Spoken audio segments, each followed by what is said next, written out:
धारवाडमधल्या पाच्छापूर गावात हिमवर्षावाप्रमाणे गारा बरसल्यात। पाच्छापूरमध्ये संध्याकाळी अचानक पावसाला सुरुवात झाली आणि काही वेळातच गारांचा पाऊस बरसू लागला। या भागात सध्या सर्वत्र बर्फ पसरल्याचं चित्र आहे। गावातल्या वयस्कर लोकांनी अशी गारपीट आपण पहिल्यांदाच पाहिल्याचं म्हटलंय।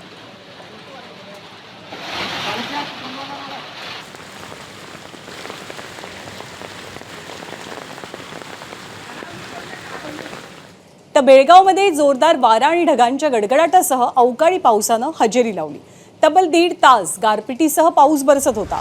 अवकाळी पावसामुळे उकाड्यानं हैराण झालेल्या नागरिकांना काही अंशी दिलासा मिळालाय, पण अचानक आलेल्या पावसामुळे नागरिकांची तारांबळ झाली। जोरदार वाऱ्यामुळे तारा तुटल्या आणि अनेक ठिकाणी विद्युत पुरवठा खंडित झाला।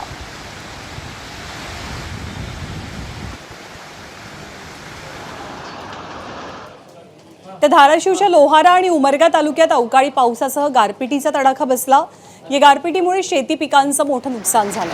कडाक्याच्या उन्हाळ्यात अचानक बरसलेल्या पावसानं शेतकऱ्यांचं नुकसान होत आहे।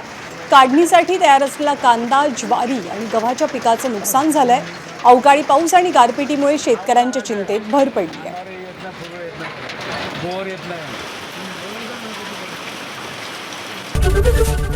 एबीपी माझा, उघडा डोळे बघा नीट।